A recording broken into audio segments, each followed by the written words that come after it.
Good evening, good evening, good evening. Hello, hello, hello. Can everyone hear me? Hello, hello, hello. How's everyone? There are more people in here than that. How's everyone? Okay, one last time. How's everyone? Thank you. A hand clap. There you go.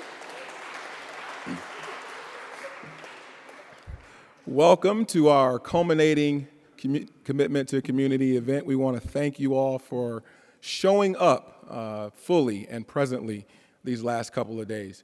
We've had some real challenging conversations. We've had some real engaging opportunities to talk about what this institution looks like. We got an opportunity to really wrestle with the fabric of who we are as a community, moving forward, what we need, what we would like to see, and how we can go about doing that. And I just want to thank each and every one of you as students. I want to thank each and every one of you as community members. This is what critical engagement looks like. And this is what having a care for community actually is supposed to be about. How do we challenge each other in a way to make ourselves as individuals and ourselves as institutions better? And so thank you. And I want to actually issue a demand that way of challenging, that way of engagement doesn't stop tonight or this week. I wanted to move forward throughout your careers here at Hamline, not just this year, but as you potentially graduate and as you move into the professional ranks, because the way that you use your voice gives you power, and the way that you utilize that power changes institutions and changes structures. And we as administrators, we as faculty, we as staff, we don't have the perspectives that you all have. And so we need you to share those with us, and we need you to continually to engage and make us better. And so I hope as you move forward, you will continue to do that. I will definitely continue to encourage and embrace that, and I hope that you will see us moving forward as an institution as we continue to model that. So that's a demand that I'm asking. Whether you planned to accommodate that demand is totally up to you. But believe me, as the Associate Vice President for Inclusive Excellence, I will provide every opportunity, spaces and places for that to take place. So thank you again, I appreciate it. I don't need a hand clap for that. That was actually a request for a hand clap.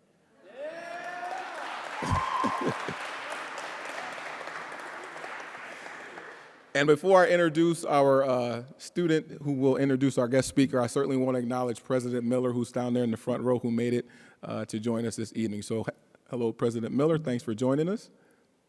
And now, Marion Heasley, will you please come and introduce our guest speaker, please?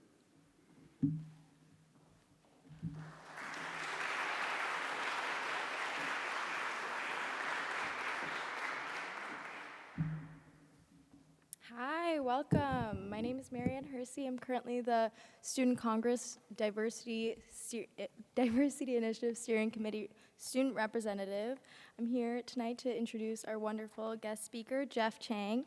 Jeff Chang has written extensively on the intersection of race, art, and civil rights, and the socio-political forces that guided the hip-hop generation. His most recent book, Gon Be Alright, Notes on Race and Resegregation, questions why we keep talking about diversity, even as American society is resegregating both racially and economically. And it's been adapted into a digital series by ITVS, premiering on PBS's Independent Lens. Chang's forthcoming biography of Bruce Lee explores the Kung Fu legend's life from the perspectives of how his work disrupted racial politics of the time, inspiring movements in both the Asian and African American communities. Currently, Chang is the Vice President of the Narrative Arts and Culture at Race Forward, the Center of Racial Justice Innovation, which strives to help people take effective action towards racial equality. Born and raised in Honolulu, Hawaii, he is a graduate of the Iolani School, the University of California, Berkeley, and the University of California, Los Angeles. He has formerly served as the Executive Director of the Institute for Diversity in the Arts at Stanford University. Thank you so much, Jeff Chang. Thank you so much.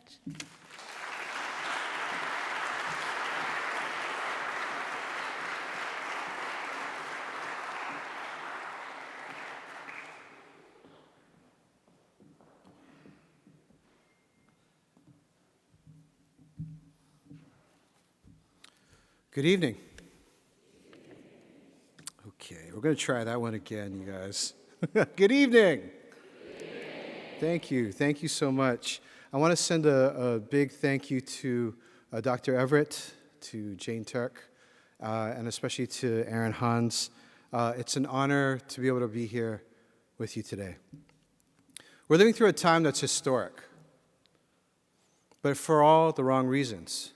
It's a time of chaos, a time of conflict, a time of division. And in times like these, it feels like one of the simplest things that we can do to keep ourselves moving forward is just to tell stories to each other. Stories remind us what our values are, what we believe in, where we've come from, and where we want to go. I come from the islands, from Honolulu, Hawaii. So I come from a culture that we call talk story. And so I'm going to tell some stories tonight. And some are difficult to hear. Others might be inspiring, I hope. And like many of you, I'm just trying to figure out a way myself through this moment. But there's things that we have to talk about. And so in sharing these stories tonight, I'm hopeful that we might be able to move towards a new way forward. So let me start with my own story. I was born far away from here, in the middle of the ocean, little island in the middle of the sea. To me, New York City was the Far East. The Chinese side of my family has been on the islands for 7 generations now, and the Native Hawaiian side of my family, of course, settled the islands thousands of years ago. And for the time of that settling to now, you have to learn to live in a certain kind of relationship with the land, with the water, with each other. On an island, you have to learn how to work together to do things. You have to practice community and engagement and interdependence. And this isn't to say that I'm naive to the way that power has been exercised to disenfranchise people and segregate them, even there, in an island paradise, or to the inequities that are visited upon, especially Native people, in our home place, right, and others with darker skins. But it's to say that everyone must learn, if you're going to live on an island, the limits, right, of greed and selfishness. If you do harm to the land or the water or to the people, you can't go far. Where are you going to run to, right? You can't just flee or escape what you've done. You have to stay and figure it out. And so that's the upbringing that's shaped the way that I see the world, that we have to be able to find ways to live together. And that the situation that we're in right now, this time of division and conflict, is because of a history that's really been about segregating us from each other. But we also have the power to be able to change that history into something different. And so I'm here to bring a hopeful message. But to get to the hope, we have to go through the tough stuff first. So here's where I'm going to start. In 2016, I wrote and published a book called We Gon Be Alright, Notes on Race and Resegregation. And yes, it was titled We Gon Be Alright.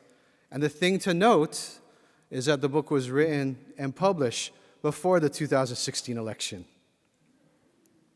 The book began with Donald Trump, and the book ended with Beyonce, because after Beyonce, there's really nothing left to say. And the book is about the ways in which we, as a nation, have resegregated ourselves. It's been a process that's unfolded over the past half century in which we have dismantled the structures that were set up after the Civil Rights Movement to be able to try to move us towards greater equity and greater justice. And that's brought us into this fraught historical moment. Now, I'll admit to you that it's been really difficult to be able to be out there over the last 3 years on the road with a book called We Gon Be Alright, right? When every day, every week seems to bring new evidence that maybe we won't be. But if you think about the song that obviously gives the book its name, right? Kendrick Lamar's All Right, that became an anthem for young folks in the streets, right? In the college quads, in spring of 2015, and all the way through till now. It's about struggle. The song is mostly about struggle. If you map the lyrics, you could say that the largest percentage of lyrics are about struggle, about the daily struggle, about Kendrick's struggle in the world, the daily grind of getting through life as a young black man living in South Los Angeles. But then, against all odds, the chorus is optimistic. It's like he pulls something out of a hat, almost, right? It's like if he says, if you got me, if I got you, God's got us, and we're going to be all right. And it's a leap of faith. It's a leap of imagination. It's a reminder that our imagination can take us past the darkness and take us to the brighter day. And that's what I want to try to get to tonight. I want to talk about this moment that we're living through, right? The sense of things falling apart. I want to pay particular attention to what I think is the under-acknowledged problem of our time, of segregation and resegregation. But I also want to talk about art and culture and creativity, about hip-hop and empathy and community, because it's through that we might all find a way to be all right. Does that sound good? Okay. So, we're living in dangerous times. It's a time in which our country seems divided against itself. There's a clash of competing narratives about America that's at work right now. The story of a great America that we're in danger of losing forever versus the narrative of a hopeful emerging America. The end of American civilization or the beginning of a great national transformation towards a country that we actually haven't yet actualized. We're in the culture wars, and these culture wars affect our ability to see each other. They literally blind us to the humanity of each other, and they poured into the streets and exacted a body count. I mean, I don't need to tell you all this. You're seeing this on a daily basis. But most of you, most of us, I think, are living in between these polarities. We're just trying to figure out how we can put it all back together. And this is important because we need all of you. We need each other to be able to do this work. But in this moment, what we know is that right now, more Americans are concerned about race relations than at any time since 1992, the year of the Los Angeles riots. And the previous spike in concern went all the way back to 1965, which was the year of Selma, right? The peak of the Civil Rights Movement. It was the year of the Immigration and Nationality Act, which is the reason that many of us are here. It was a year, not incidentally, that the National Endowment for the Arts was founded. It was the last year of a great national consensus towards cultural equity and racial justice. It's been over 50 years since the last great consensus for cultural equity and racial justice. So, 1965, 1992, 2014 to 2019. Let me throw another year at you, 2042. The year it all goes to hell, right? This is the year, that was a joke actually, it fell really flat, I could tell. 2042 is the year, right, that Americans are going to become a minority, quote unquote, right? People under the age of 18 were already at that point. But the rest of the nation is going to follow by 2042. And so this raises a really, really interesting question. I think it's one of the most important questions of your time. It's right up there with the question of climate change, which is, if we are all minorities, how do we begin to imagine a new majority? If we're all minorities, how do we begin to imagine a new majority? And it's a political question right now, right? We're in political season, right? So we've got people spending billions of dollars literally trying to figure out this as a political question, an electoral question. But I think it's bigger than that. It's much bigger than electoral politics, right? It's a cultural question. And at the heart of it is this question: how will we all live together? How will we all live together? And actually, hip-hop may give us some answers, strangely enough, right? We think of hip-hop as entertainment, right? As a pastime, something for fun.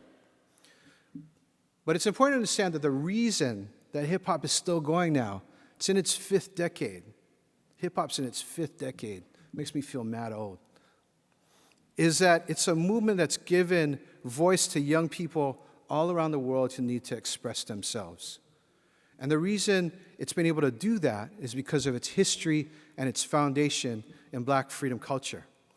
All art and cultural movements come from a context. They spring from a context. They come out of lived social conditions. And the context for hip-hop is Blackness. It's Afro-diasporic and African-American cultural practices that come together in a specific time and a specific place to produce a creative explosion. And it comes from forgotten, abandoned kids of African descent living in America and their dreams of freedom. And that's why it's had such power to impact the world, right? What does that dude say? Started from the bottom, right? And somebody murmured, now we're here, right? Started from the bottom, now we're here. You start at the top, like I'm up here, right, looking down on all of you. But you start from the bottom, right, and you can look up. There's a possibility of lifting everybody up. All the great philosophers in the world, Jesus, Buddha, Muhammad, they looked through the eyes of the outcasts, the public enemies, right? So let's start with that. And let's start with this fact as well, that hip-hop comes out of segregation. So when you get to hip-hop's birth in 1973, right, you start in the Bronx, in New York City. And the Bronx has been abandoned in three kinds of ways. I want you to picture this, right? First of all, government has pulled social services out of the Bronx. The social safety net that takes care of people, it's been ripped out and taken away. And at the same time, government is guaranteeing home loans for white families that want to leave the city. These home loans, over 90% of them went to white families. Virtually none went to families of color. So in the 60s, half of the whites left the Bronx for the suburbs. And this is the second abandonment, white flight. And the third is that the businesses left as well. The jobs rolled up and left the Bronx as well. And those who were left were mostly poor people of color, right? And so this is the thing that happens all across the U.S., even in books. This is Garden Heights, right? This is West Oakland. This is North Miami, right? This is the Bronx. In the early part of the century, when African Americans moved north, they were not allowed to live with whites. They were in segregated neighborhoods. And what you see in the 60s is resegregation, right? You have government abandonment, you have capital flight, you have white flight, deindustrialization, disinvestment, and white flight. And these three things combine to recreate segregation, to resegregate the cities. And so in the Bronx, the buildings, they drop in value. And so slumlords, what do? Slumlords actually hire gangs to burn the buildings down and cash in on insurance money. So the housing stock decreases dramatically, and people are left displaced without homes. And at the same time, governments build highways right through these neighborhoods to further destroy the fabric of the community. In the Bronx, it was the Cross Bronx Expressway. They did that here in the Twin Cities as well. They ran the I-94 right through the black neighborhood of Rondo, the largest historic black neighborhood in the Twin Cities. Now, this creates social chaos. And in the midst of this social chaos, some of these kids, like these ones, they get creative. So this is a photo by the great photographer Mel Rosenthal of a group of young folks who are trying to clear up the debris that's been left by a number of burnt down buildings, in order for them to build a neighborhood garden. But for the most part, what we have is a map of devastation. And so other folks react differently to the social chaos. In 1968, the gangs come back to the Bronx, and they further segregate the area. What happens is, as a gang starts up in one block, and so kids on the next block, they have to gang up themselves as well in order to protect themselves. And this spreads all throughout the borough through these abandoned neighborhoods. This is literally a map of what happens. All those blue dots are where gangs set up their clubhouses. And so during this particular period, the violence mounts. And you get to a point where the violence is so intense, they're in this death spiral. It's so intense that the gangs decide that they either have to continue this and go to war in a bigger way than they've ever seen before, right? Or they've got to figure out how to make a peace. And this is how fast it happens. In 1971, they decide to form a gang peace treaty. And by 1973, we have the first hip-hop party. Because what happens is, literally, young people get together and figure out, we don't want to be in this death spiral anymore. We're going to form a gang peace treaty. And it's not like it ended all of the violence that was happening on the streets, but it certainly changed things dramatically, such that people had a new way of being able to think about themselves, the place that they lived in, and what they could do, right? Instead of being in a situation where you couldn't go out on the streets because you were afraid of somebody who was living across the street in another gang and that they might beat you down for that, right? Instead of that situation, now people were looking for places to gather. And so in 1973, Cindy Campbell decides, she's a high school student, and she decides, I'm going to throw a party for all my friends in the neighborhoods, right? Because I want to go back to school and I want to have the flyest new clothes when I go back to school. And this job that I had during the summer, it just doesn't cut it. I'm going to have to make some more money here. So she gets her brother, Clive, who's also known as DJ Kool Herc, or not DJ just yet. This is where he comes out as DJ Kool Herc. And they set up a party, and Cindy goes to the store, and she gets hot dogs, she gets some Colt 45 malt liquor, she gets some Coca-Cola, right? And then she charges 50 cents for the guys and 25 cents for the young ladies, and they have a party. They don't even have lights. This is in the bottom of their apartment building, right? They have no lights. They have a sound system that their fathers bought, but they don't have any lights, so in order to have any special effects, they get this guy Mike to stand by the light switch and flick them on and off with the beat. And that's the first hip-hop party. And this happens in August of 1973. And what it does is it changes the vibe in the entire borough. Instead of the gangs having the most clout, it's now, where's the party at? Right? So folks aren't looking for places that they need to avoid and staying off the streets. They are literally looking for the places to go to the jams. And so this map that we saw earlier of the blue spots where all the gang hangouts were becomes a new map of where to go to find the parties on the weekend. And that's the beginning of hip-hop. Now, the other thing I neglected to say, is that during this particular era of violence, what you had was blacks and Puerto Ricans separating from each other, right? They're living and going to different gangs in different neighborhoods. So when hip-hop comes in, it doesn't just stop the violence. It also desegregates the borough. It brings people back together, right? So hip-hop from its very beginning has been this force that's moved people from a death spiral to a life spiral, from being segregated to being desegregated.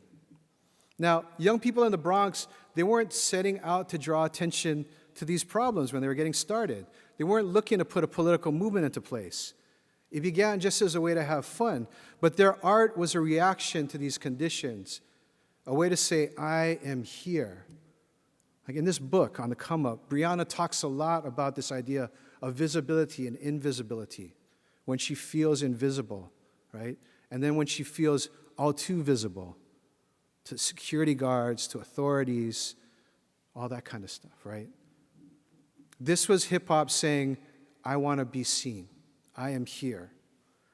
And so it started by kids who are invisible, who want to become invisible, and it makes perfect sense that hip-hop would then become the most important cultural movement of the 20th century into now, because it spreads organically across the country and around the world to neighborhoods first, where kids are feeling invisible, not seen, where they're impacted by the politics of abandonment, by disinvestment, by deindustrialization, by white flight, and by the politics later on of containment, right? Of policing, of laws, of policies, of systems that remove young people of color from public spaces and put them into the prison industrial complex. This is a picture of B-Girl Rockefeller. She has a company, a theater company, with their partner, the B-Boy Quickstep. And the company's called Full Circle. It was one of the first hip-hop theater companies and one of the most established and recognized. And I love this idea of the circle that hip-hop has adopted, because we can think about justice and equity beginning in the circle. The circle is a powerful metaphor for community. In the circle, all points, right, are equidistant from the center. In the circle, we can all see each other. So it becomes a space of creation, the cipher, right? It's where the battle happens, right, between the rhymers or the DJs or the dancers. It's where tradition returns, where innovation happens, where the relationship between the individual and the crowd is restored. It's where community affirms itself. It's where community tests itself. To the 5%ers, in the supreme mathematics, this philosophy that's deeply interwoven into hip-hop, right? Zero is the cipher. It marks the completion of the cycle, the highest level of attainment. So hip-hop didn't just entertain, it didn't just engage, it didn't just inspire, it transformed lives, it saved lives. When the young people who were building this first came to create the culture, there probably weren't more than 200 of them. There's less people who started hip-hop than are here in this chapel tonight. But these folks, right, Kool Herc, Grandmaster Flash, Bambaataa, the women, Cindy Campbell, Lisa Lee, the Zulu Queens, Shah Rock, they came together to build this, and they did so amidst conditions of struggle. The movement was about peace, unity, love, and having fun. And ultimately, it was a testament to the power of young people's creativity, right? Creativity as a life force versus violence as a death force. And when that creativity brought success, right, it came to actually continue, in some strange ways, the work of the civil rights movement. Hip-hop culturally desegregated America and then the world. It gave us the idea that there could be a new culture, a new politics, a new approach to the social problems that we confront. For me, growing up in Honolulu, hip-hop was powerful as a kid, right? I could see these kids. I was suffused with images of whiteness all around me, and I could see these kids who had their own swagger, their own talk, their own dance, right? Their own visual art, their own music. And that's why I wanted to learn everything that I could about it. And that brought me into an understanding about who I am, what my identity is. And it taught me about the Black freedom struggle. And so it's impossible for me now, all these years later, not to talk about the relationship of hip-hop to the power that hip-hop brings, to actually activate America as this multiracial democracy that it's supposed to be. Especially not now, at this particular point in history, which feels like a turning point. Now, I already talked about 2042. Y'all didn't laugh, but I kept it going. But let's get serious for a second. Some people don't believe in that idea of America. They don't believe in this idea of a multiracial democracy. They believe that demographic and cultural change is the beginning of the end of white power. There's a slogan that links Charlottesville to Christchurch to El Paso of "You will not replace us." When the white nationalists marched in Charlottesville, they said, "You will not replace us. Jews will not replace us." And the murderers at Christchurch and the El Paso Walmart, they also subscribed to this idea of the world, that it's a zero-sum game, that someone always has to be at the bottom. And they were willing to murder others to preserve their position at the top. This is not just an ideology of hatred and oppression. It's an ideology that projects the same capacity for hatred and oppression onto everyone else, as if the natural state of humankind is to be at war, that the best that we can do is to segregate each other according to notions of superiority and inferiority. And this is a way that takes us towards violence and death. And this is also what's driven a history of racial segregation. Segregation will not go away on its own. It has to be confronted, it has to be addressed. And racial inequity is here because it was done on purpose. They're not incidental, they were planned. And it's not going to get better if we choose not to address it. Segregation and resegregation still matters. It matters because where you live plays a significant role in the quality of education and the quality of food available to you, your ability to be able to build wealth, how long you live, whether you'll have anything to pass on to the next generation. The Twin Cities were once considered a national leader in desegregation. The national expert on segregation works up at University of Minnesota. His name's Myron Orfield, and he said, Minneapolis was the first large city in the country to enact a fair housing ordinance, and Minnesota was one of the first states to pass a civil rights law outlawing housing discrimination. And as a result of that desegregation order in the 70s, he added, the Twin Cities became one of the most integrated metropolitan areas in the United States. And so we were actually on a radio show together here on The Current. And I wanted to ask him a question on there because he had mentioned this history of the Twin Cities leading in desegregation. He said that he was a product of the high schools here in the Twin Cities in the late 70s.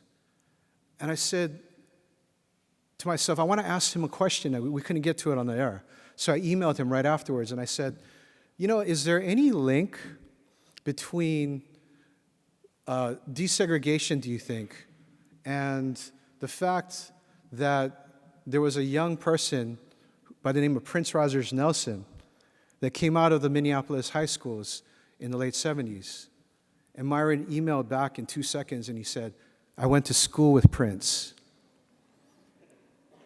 So if you think that desegregation doesn't have an effect, here you have walking the same hallways, right? The national expert on segregation and Prince, yeah? So on the one hand, somebody who knows about the mechanics and the policies and the laws that determine this, and on the other hand, somebody who's a product, right? Going through desegregated schools and thinking about culture in a completely different way and fostering culture further that desegregates. This is not to say that desegregated schools were not unequal in and of themselves, right? That we didn't have situations in which different students weren't getting differential educations, but it is to say that the encounters that people had meant something. They meant something. And Minneapolis has since then backpedaled greatly. And so Myron went on to say that Minneapolis has the lowest rate of black homeownership in the country. Its schools have resegregated at a horrifying pace.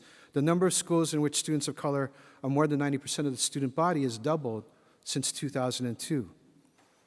Test scores, the gaps in test scores are among the highest in the country. And this is what's happened, not just here, but all across the country. You're the most diverse generation that the U.S. has ever known. But the peak of desegregation in public schools came in 1989, which, by the way, was a great year for hip-hop. And it accelerated after the mid-90s. And so now we have a majority, an overwhelming majority of black and Latino students attending majority non-white schools. The average white student attends a school that's 75% white, and this is mirroring the fact that the average white lives in a neighborhood that's 77% white. This has happened during your generation. So you're living now more diverse than ever, generation more diverse than ever, but more separate and equal than even those of us who came of age in 1992. And this takes us to the deepest inequity of all, the fundamental question of life expectancy. So you can't maybe see this, but these are the latest numbers that we have for life expectancy for different races. And the long-term impact of inequity and segregation is that in general, Native Americans and African Americans live shorter lives than other groups. What we know is that a non-Hispanic black male can expect to live 7 years less than the average American. And that's what we mean when we say that Black Lives Matter. Half a century ago, there was a consensus that segregation was a problem and that we all owed it to each other to fight against segregation in order to move the country towards equity and justice. And Martin Luther King Jr. put it best in his letter from a Birmingham jail. He said, "We are caught in an inescapable network of mutuality, tied in a single garment of destiny. I can never be what I ought to be until you are what you ought to be. And you can never be what you ought to be until I am what I ought to be. In other words, until we all are free, none of us is free. And this is the opposite of the view from white nationalists and white supremacists. This idea says that if I can lift you up, I do better as well.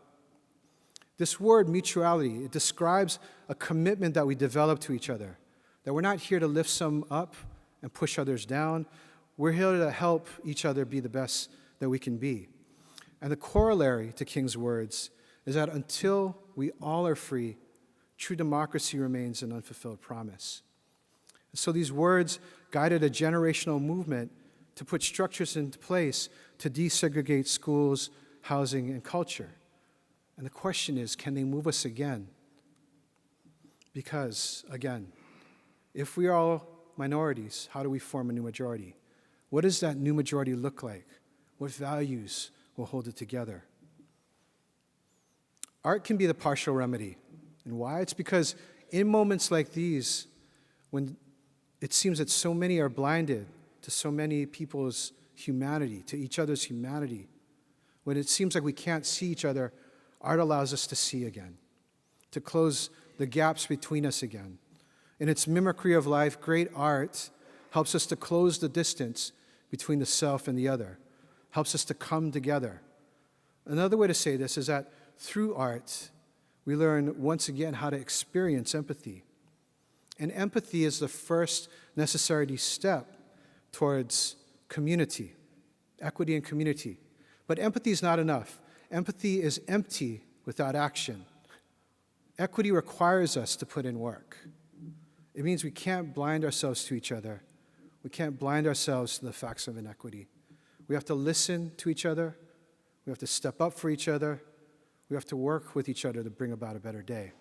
It means shared rights, shared responsibilities, shared power. It comes down to forming relationships between ourselves and others that aren't based in domination, exploitation, or extraction, but in exchange, in generosity, and trust, the building blocks of community, the essential elements for a spiral that circles up to life.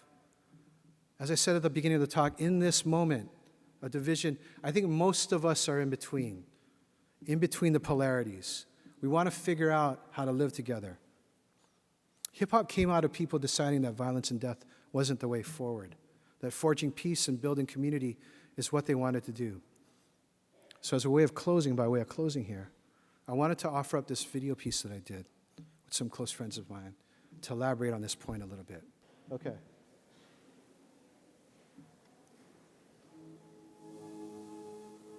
We have It's sound. a binary world. On matters of race, America teaches everyone to think in binaries, 0 or 1, this or that. There is no in between. But many of us, maybe most of us, live in between.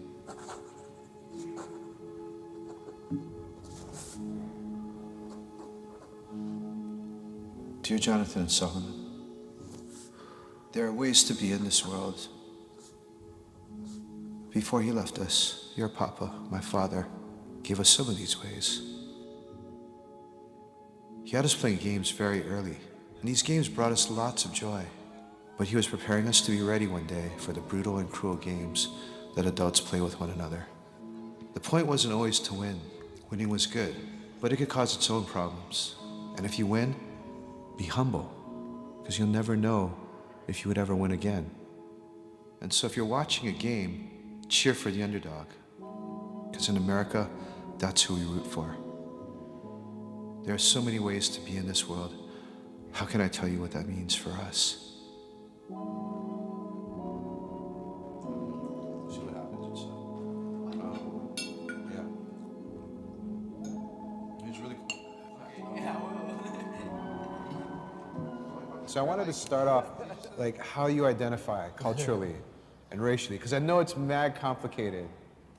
For me, if somebody asks me, I'll say I'm Hispanic or I'm, Spanish and Irish or whatever. I think it changes. It has to ebb and flow based on who I'm around and how I feel like their perception of me is either bringing us closer together or pushing us further apart.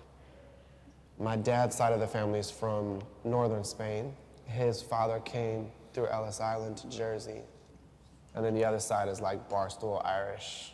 The same deal, came through Ellis Island in the sardine ships, right? I'm not white, but I'm not black. Am I from an oppressed community? Am I not from an oppressed community? I'm also Muslim and I wear hijab. Can I be a progressive? Do I fit in the progressive box? How could it be that I'm a woman of faith and I'm also a progressive? So I'm in an interesting space that people are trying to figure out who I am. So you're born and raised in Brooklyn. Born and raised in Brooklyn. How is it that your family ended up coming from Palestine to the U.S.? Both of my parents lived under military occupation in Palestine, and my father was able to immigrate to the United States of America through a brother who had married an American woman. My parents and my grandparents had decided we're going to go to America so that they can have a better life. I'm guided by this idea that the U.S. Census considers me to be white. And one of the reasons why we say we live in a majority white country is because people like me add to that majority. So right now, anyone from North Africa or the Middle East are considered to be white. That census box is just flawed. That's the actual problem. You know, Hispanic Latino is all, that's an ethnicity. That's not a skin tone. What does it mean to be in between? It means that one can afford to sit on the fence, decide not to take a stand, to always reserve the privilege while the battle rages all around, to disengage. The privilege is in not showing up.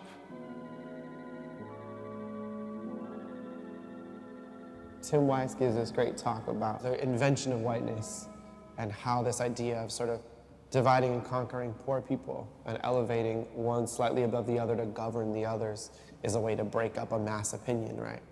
It's like when I get around certain Latinos and they're like, I'm not white, I'm Argentinian. I'm like, look at you. You benefit from white privilege. Like, you have agency that other people's don't. You have safety that other people's don't. You have opportunity that other people don't. With that realization, with that awareness, what is your then responsibility to that awareness? Intersectionality is not about black, white, Asian American, Arab American women organizing together. The idea of intersectionality is organizing at the intersections of oppression. That if you want to address sexism and misogyny, you also have to address anti-black racism and xenophobia and all the kind of isms and phobias that are out there, that you can't kind of take down one branch of racism off the larger tree. Solidarity is a verb. Solidarity for me is to be for and with the most marginalized people at the time that they need you most, and that for you to give whatever talent, whatever resources you have to those most marginalized people. Our survival is based on our solidarity. You're not a thug, drug dealer. You went to jail on a fire technicality. One of the things that we were talking about before the camera started rolling was I was going to say, tell me about this character you wrote, Miles. And then you're like, it's interesting that you would assume that I wrote that character. Yeah. And people would assume that David wrote the character of Colin because the character of Miles is white and the character of Colin is black. That wasn't even actually really the way That's that not went how you down. write a script. Who writes a script like that? That's ridiculous. There's this rap that David does that is expressing the black experience to this police officer. You said make it pretty, right? It's the bounce of it. They like the bounce of it. And that scene, 90% of that I wrote, which doesn't mean Diggs can't write it. He's an amazing rapper. He can absolutely, he's a fantastic writer. Yeah. But it just so happens that that's not how that particular one played out. And I think the assumption is like only David, someone who's lived it, could write it. And I think we're hindering the capacity that other people have to understand by saying that. Now, my favorite line in that piece is indicative of the whole thing. Colin says, you might think you know what's happening, but you don't feel it like we do. To feel it, it has to be you. Cut you, but you don't know what the cut do. Right? Like that is the divide between my ability to write it and David's ability to perform it. This is what is happening. We can all understand what's happening. You might not know how it feels, but you have for sure have the capacity to understand it. I became an activist immediately after the horrific attacks of 9/11 when in my small neighborhood in Brooklyn, I watched SWAT teams raid coffee shops, I watched men being thrown to the ground, watched women come to the mosque in tears saying, they took my husband, I don't know where he is, and my parents came here to flee this type of treatment in police state, and here it was happening right before my very eyes. You're someone who's been trolled, a lot. Somebody who has, I know, received death threats. What role does the family play in the life that you've chosen?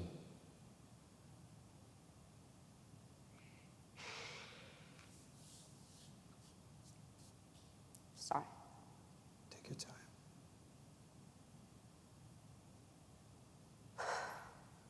I mean, before I'm an activist, an organizer, I'm a mother.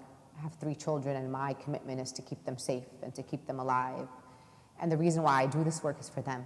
I wake up every morning with a commitment to build a country that is going to love and embrace my children for all the complexities that they bring to the table. And so for me, I am moved by love of my children. And so when I wake up in the morning, that love that I have for them is why I chose to continue to do this work, because they deserve to live in a country that loves them. My commitment is to young people across America, all the young people that are the in-betweens, that you are beautiful and you are worthy. And I tell my kids every day, I tell them, I said, you are worthy. I said, you walk out of the house with your shoulders back and your head held high, because you have everything to be proud of. And this country has to be proud of us, because we make this country the great nation that it is. I think this has been one of the great days of America. And I think this march will go down as one of the greatest, if not the greatest, demonstrations for freedom and human dignity ever held in the United States. Jonathan and Solomon, you clarify us. You clarify all those who came before. Things have not changed that much. You will still be seen as your grandparents and your parents had been seen. But now you stand in the spotlight. You tell our stories. Things have changed enough for you to know that your eyes were never too small, your nose is too wide, your skin too brown, your body's too weak, your mind's incapable. There has to be an ethics of identity, an expansive moral design to the way that you live. When you choose to fight, because someday you will have to, know that the only thing worth fighting for is to be more human, to expand your idea of the family and who deserves our care.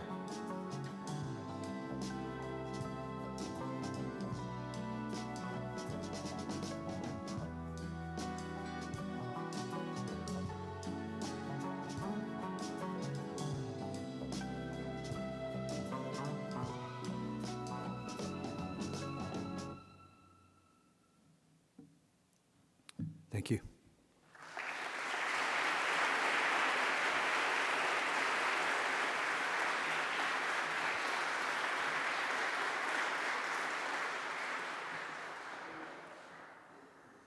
We'll have our first question.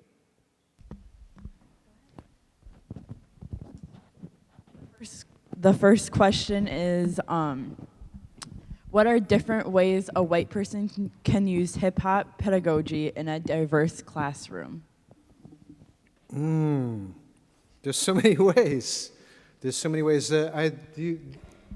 One of the things that I think is really exciting is that there's been a huge explosion of scholarship and pedagogical tools over the last 5 years alone, in terms of people thinking about how to use hip-hop to allow young people to find their voices, to be able to connect to larger questions, social justice questions, and to be able to sort of build community with each other. And so, for me, it's been an exciting thing to be able to see.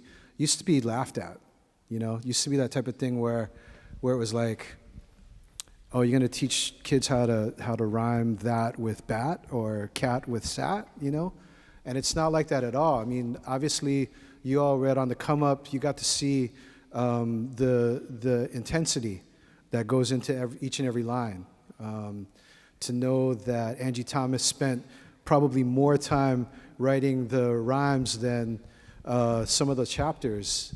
There's an intensity to it, and we can all appreciate, of course, the complexity of the formal kinds of aspects of it. I mean, it's been recognized by the Pulitzer Committee. But the other part of it is to recognize that this is a way to be able to give voice and to be able to offer places where the classroom can be transformed and where the school can be transformed. And so I've been able to witness over the last 20 years. My son, actually one of the sons in there, the older one, is a product of Youth Speaks, which is a national, actually global poetry organization that sponsors the annual Brave New Voices competitions. And I've been able to see people be able to rise up and be able to tell their stories. For white teachers, I think, especially in a hip-hop pedagogy, and for non-Black teachers and non-Latino teachers, Latinx teachers, or teachers who are not in the majority of the students whom they're serving in the classroom, right? Because in some cases that could be Pacific Islander and Asian American. It's really about being able to activate the stuff and listen in a really hard kind of a way. And that's personally transformative, but it's also a shifting of power within the classroom. And I think that that's the most exciting thing that I've seen develop over the last 2 decades, and especially in the last 5. So thank you for that question. I think these questions are coming via satellite, simulcast, download. Yeah. So the second question from the simulcast, as a future teacher, I want to gain perspective on how to create a classroom and community that acknowledges and embraces the in-betweens you mentioned in your video series. How can we, as future educators and citizens, help to address the binary tendencies of American culture? That's a really hard question. I think it's really about being able to truly be open. There are, as teachers understand that there are some students who are more vocal in their needs, and there are students who are not. Interestingly, in the classroom setting, I think the vocal students tend to be the ones who kind of set the culture within classroom. So it's really about continuously reaching towards those who are less vocal, and being able to make sure that their voices are being heard. So I think there's, it sounds like a simple thing to do. It's not. I know it's really, really hard and difficult to do. But I think it's crucial to being able to make sure that the classroom becomes that kind of a space. And I want to say that in a larger sense, it's a metaphor too, right, for the way that we think of change in society. Again, through this whole presentation and that kind of thing, I've tried to state that the polarities are the folks that get the attention. What I want to say is that that's not how we set new cultural norms. Rashad Robinson, who runs Color or Change, which is a powerful national organization, likes to say, and I think it's true, that what policies and laws, practices do is they kind of define the outside bounds of what's permissible and what's not permissible. What culture does is it sets the norms, the center, right? It sets the center. And what the culture wars do is it makes us impossible to be able to find common ground by pulling us further and further apart. And so it's really about being able to find the folks who will help to form the glue to be able to move folks to new norms. And I think that that's in the classroom, but it's also in society in general.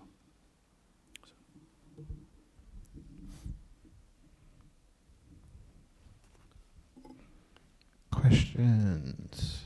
I'm a product of both segregation and desegregation, and have seen things happen over the years that has been a part of conversation for quite some time. And I go back to, we can go back to jazz, and probably even before then, when things become important when they get appropriated by the other. I remember when Bo Derek, for example, started wearing braids, and braids contributed to Bo Derek rather than to where it actually came from. Or when we talk about hip hop and who becomes a major figure in hip hop, Eminem. And then it begins to take on a different tone, a different level of importance. So the question I have for you, when I look at the film writer, or at least listen to the film writer, who says that I can write it even if I didn't experience it. And I appreciate that, but who gets to tell the story? And who gets to own that story without having it be appropriated and rewritten in a way that appears to the masses without giving those credit who actually began the thought, who began the action? Yeah. That's an extremely important question, and also complicated, but probably less complicated than we think. In this particular instance, Blind Spotting, the movie that was featured here, was co-written by Daveed Diggs, who is best known for Hamilton, and by Rafael Casal. They're old friends that go back, who grew up together, and actually got together through places like Youth Speaks. And so the story that they told was about what happens to two old friends over a weekend amidst the backdrop of a rapidly gentrifying Oakland, rapidly resegregating Oakland. And so the complication is that all through history, African Americans have been the progenitors of what we consider to be American culture, American popular culture as well, right? And that through the entirety of the history of popular culture, African Americans have not been able to own and have often been exploited and disenfranchised of the products that they have been able to create. I say products specifically, right? Because I think that we have to recognize the difference between a commodity and what the culture is trying to do, right?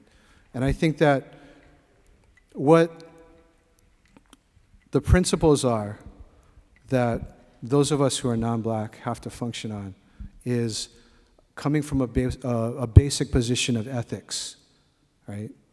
And what Raphael is trying to say here is that it's important for him as a white person who identifies as Hispanic to be able to understand the story, right? Because that will allow him to be able to stand in solidarity with his brother and continue to show up, you know? I think that's one of the things, right? Like, it's, I think the question is so important, but there's always a level of it for the folks who are on the other side of the question of, like, you can ask the question, but are you going to show up? You know? And the only way that we build trust is to continue to show up for each other. You know, to make a commitment, to say that this is my engagement, my investment, right? And I'm gonna go through it. And I think that that's like one of the main things. I think it used to be a type of thing where folks would just be like, I don't want to bother with this. You go and organize your folks. Well, I do think you got to go and organize your folks, yes. But I'm also gonna need you at different types of points as well. And when I need you, I want you to be able to understand, you know, where it is that I'm coming from. So all of those things, I think. At the end of the day, we're all gonna need each other. in that way. We can't do it alone. So showing up, listening hard, don't be afraid to make mistakes, right? Sometimes people are so afraid of making mistakes, they don't want to take any action, right? And then that mitigates and people stop showing up. It mitigates against their commitment and they stop showing up. But that's the main thing, like showing up, making the mistakes, being there. That's how you build trust. And it goes for everybody, I think.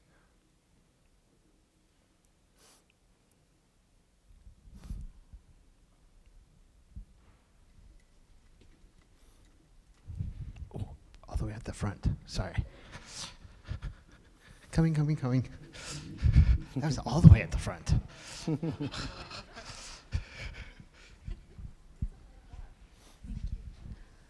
I was just wondering what you think we, as students here at Hamline, that in the Twin Cities, even in the state of Minnesota, what we could do right now to cause the structural government difference you were talking about that we need for this to happen. As so many young groups have come up in the last couple of years, and they are making these changes, though sometimes I feel like even they don't see the results they want to see. What do you think we could do to help even foster that even more to help this all change and create a better future for all? Yeah, I mean, again, it's literally about building ties. You know, Hamlin's in a community, right? Hamlin's in a community that's got a lot of history, right? It's really about being able to figure out what it means to be in community space. You know, to be able to knock on the doors, to be able to talk to the folks. At the cafes, to be able to have that humility. I think that one of the things that happens, I think, in our educational process is, folks were talking about service learning earlier today, and I know Tania is in the house, so I don't want to get in trouble with Tania. But to say, you know, that a lot of times the approach is we are going to save you, right? We're going to come down and save you. We've got all this knowledge that we learned at these expensive colleges, and we're going to come into the community and save you. No. That's not how it's done, right? It's about having the humility to be able to say, I actually don't know what, I'm trying to watch my language here. I don't know what the heck I'm doing, you know? But I want to be able to do this. And again, like I said, make mistakes, right? But show up and do the thing. And sometimes things don't work and you have to continue on in different types of ways and different kinds of configurations and all of that. But it's about the steady type of thing, right? I've been at this now for, I can't even tell you how many years, because that would reveal the age of other people in the room. But I can't say, I've been at this for a long time. And the one thing that you learn over and over again is you really don't know anything. Actually, you might know some things, but it's best not to go in knowing that you know all those things. That makes sense. I love that you all are asking questions too about how to be in it and of it. I don't usually get these kinds of questions, so I'm feeling that. Thank you. I'm just bigging up you guys, so you guys can give yourselves a hand if you want to.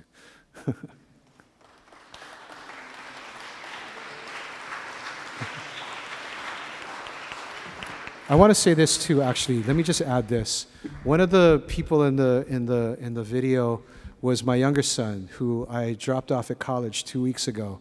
And so I can really relate to many of you because I've seen what it is that you all have seen through my son's eyes. Again, I can't know what it feels like, but I can understand what it feels like. And you're a generation that grew up when you were becoming a teenager. Trayvon Martin was shot, right? And Michael Brown was killed.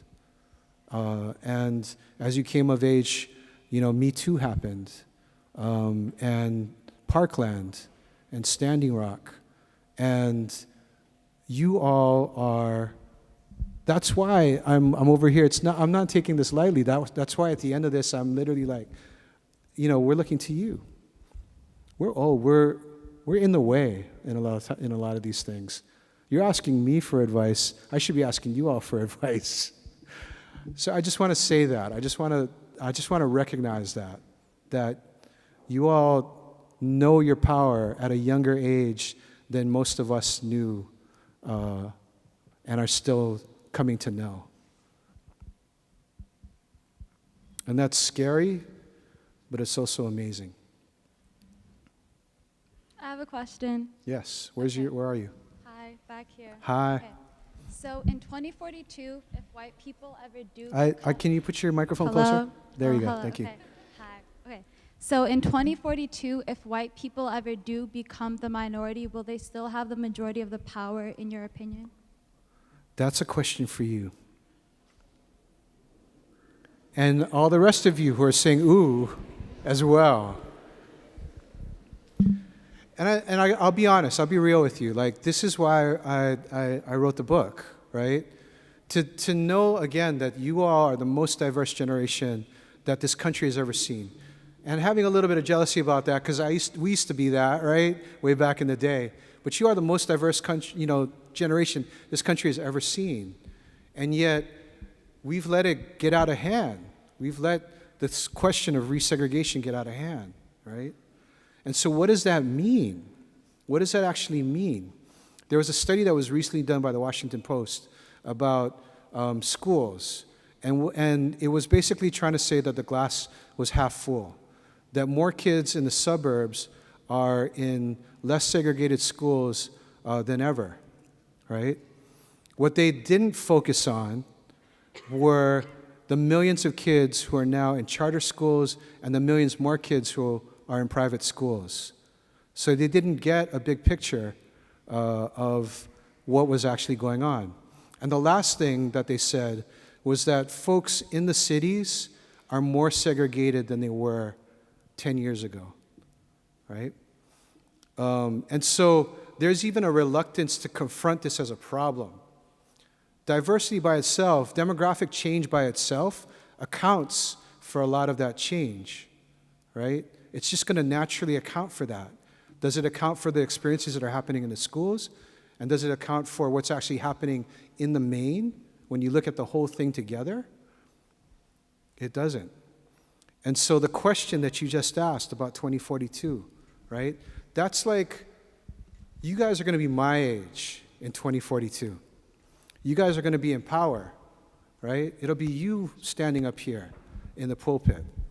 And what is it that you're going to want to be telling those folks at that time? I hope it's not the same stuff that I'm trying to tell you tonight.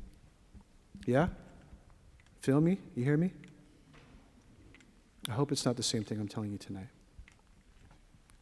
Thank you for the question. That one's for you. All of you. Hi. So my question is, we always start with the conversation of equity, and it's always square one. And it seems like we always revert back to square one. And so what do you suggest as like college students and young people, what do we do to take action to keep going farther than just having those conversations? Great question. So one of the things that I like to say is that equity is just the way that we mark our progress towards justice, right? So equity is a marking post, right? To be able to say, here's the numbers around representation right now, right? But the goal is to get to justice. The goal is to get to racial justice in the long run. And racial justice is like kind of like a horizon, right? You keep on moving towards the horizon, you actually aren't getting closer to it. And some people, when I drop this analogy on them, they get very pessimistic. They're like, if we're not going to ever reach it, like, why should we try for it, right? The point that I'm trying to make is we have obviously a very long way to go. And once we've been able to resolve certain kinds of problems, new problems will present themselves. And that's why we're always trying to make our way towards the horizon. But equity is just a marker, okay? So that's the first way to answer your question. The second way to say it is that again, it's got to go beyond the numbers. You have to have plans. You have to have organizing, right? You have to do the work. Equity requires work. You got to put in the work for it, right? We're not going to get to desegregation by saying we're going to be much more diverse in 2042 than we are now, so that's going to solve itself, which is part of what some of these mainstream frames are trying to get us to be complacent about, right? We have to be able to be focused on the questions and the problems. And that doesn't mean that all of us are focused on the same questions all the time. Everybody's got to get in where they can. So some folks are going to work on gun violence. Some folks are going to work on sexual violence. Some folks are going to work on underrepresentation. Some folks are going to work on housing. Some folks are going to work on schools, right? But at the end of the day, it's this larger sense that we have to foster amongst ourselves that our progress is being made towards justice, right? And we're measuring that along the way through equity. Sorry, I keep moving this mic around. It keeps on falling over.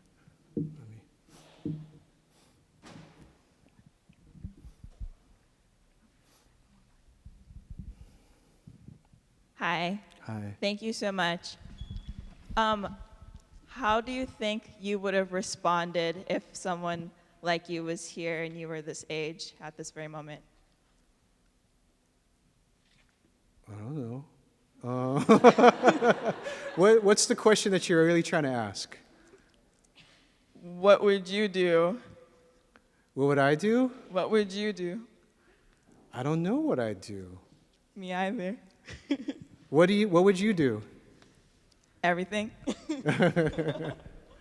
It's kind of an interesting question, right? I'm not trying to overwhelm you with all of this stuff, but I do want to say that in the same way that I recognize what I need to leave behind, right? That these are the questions that we weren't able to solve. Right? We were able to make progress on certain kinds of things, right? When I was your age, hip-hop was still like this marginal thing. Representation for people of color was unimaginable. Like, we couldn't have imagined a movie like Black Panther or Crazy Rich Asians. So, and it's not like if we don't continue the fight that we'll be able to, that it's just going to happen. We still have to keep the fight up, right? But we've been able to answer certain kinds of questions. And so this is, again, going back to the 2042 question, what are the questions that you are going to leave to folks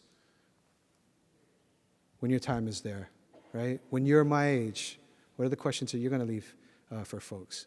I'm not saying you have to get to work on this now. I know y'all have homework and y'all got to sleep sometimes and that kind of stuff. Eat. That's important. But I do want to leave this. That's what I'm trying to leave with you tonight, just to be straight up 100 with y'all. Yeah. Thank you. Mm-hmm.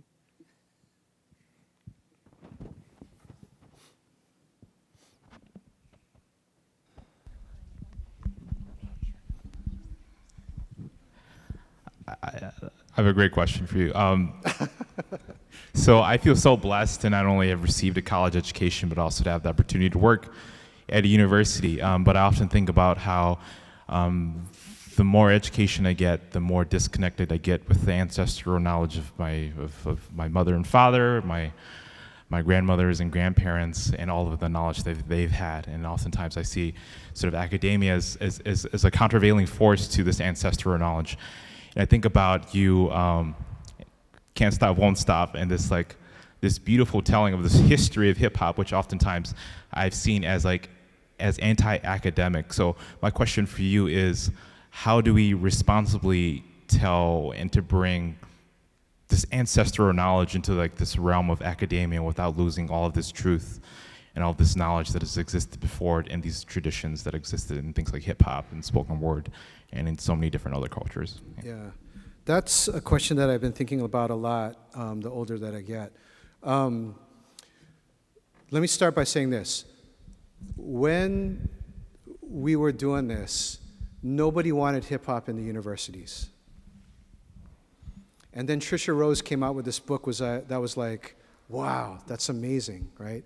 Trisha Rose, Bronx-born, brilliant scholar, did this book called Black Noise. Every hip-hop studies curriculum should start with this particular book, right? Trisha just broke it down.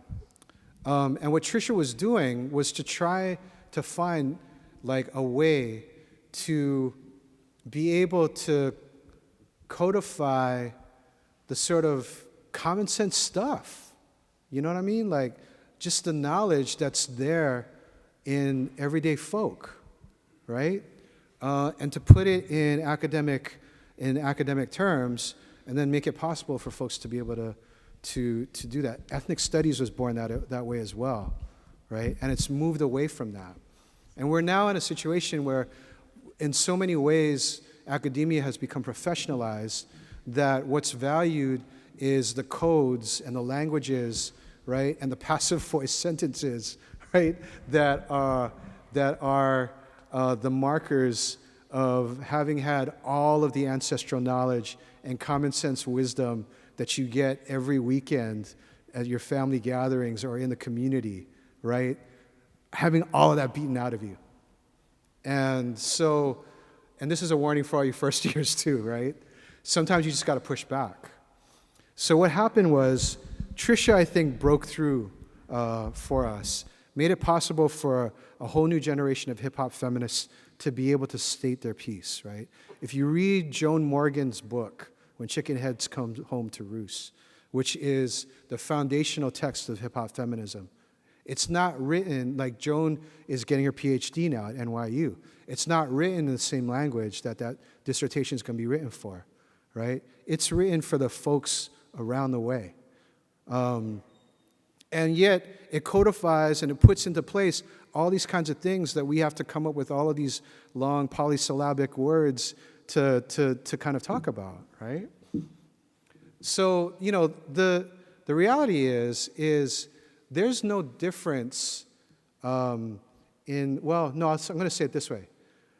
We put a different value on the stuff that we pay for than the stuff that we get for free, right? From the folks around us, right?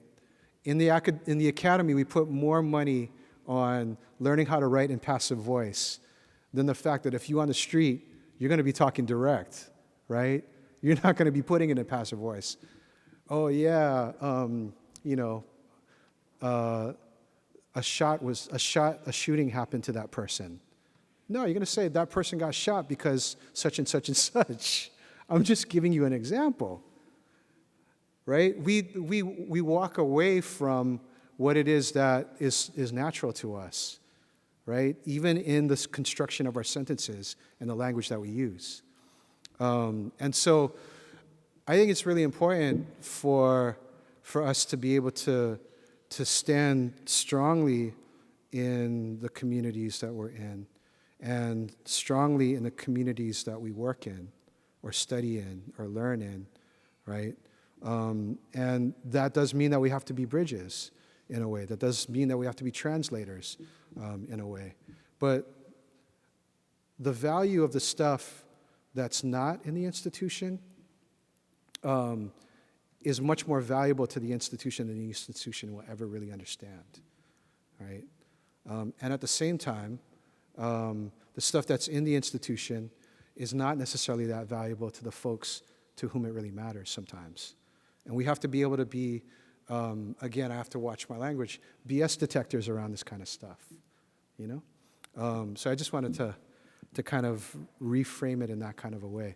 So the last thing to say is at the beginning we're like, if you're going to put it in a museum or in a library or that kind of thing, it's like you're putting hip-hop behind glass, and it's a vital culture, right? It's a thing that's changing and happening all the time. Every 3 years, there's a new style that's ascendant, right? And then the older folks are like, hip-hop's dead. And there's like a cycle that turns, right? And that's a vital culture. So if you start trying to examine it and put dissertations about it, you're going to kill the culture. Well, turns out the culture is much, much stronger than the academy. And it's always been like that. The community is actually much, much stronger. Sorry, academy, but is always much, much stronger than the academy. And so That's where we have to be oriented as scholars who are doing this kind of work. Yeah. Did I see another hand? Hi. Over here? Oh, my Okay, bad. hi, yeah. So I kind of just wanted to ask you, what is the key message you would wish for all of us to keep sending forward? The key, just one? So if you were to choose, so yes, I understand that you threw a lot of valuable information at us, That's my style too. I just throw everything against the wall. but if you had to choose one big thing that you would wish for all of us to keep sending forward, especially within this modern age, which big one would you choose, personally?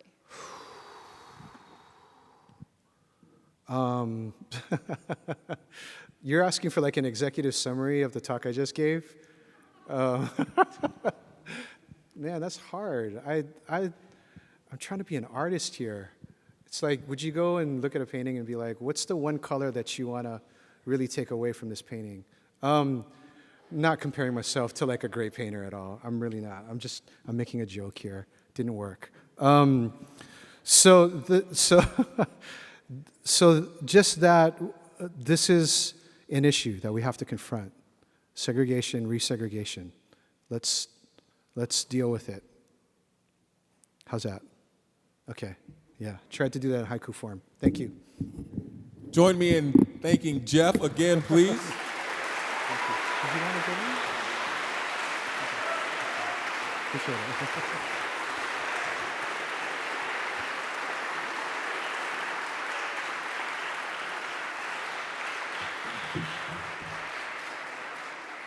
Thank you all for your wonderful engagement as well. FYI, Jeff has some books available. I believe they are over in the back this way. So if you would like a book and perhaps a signature, by all means, feel free to head that way and he will meet you there.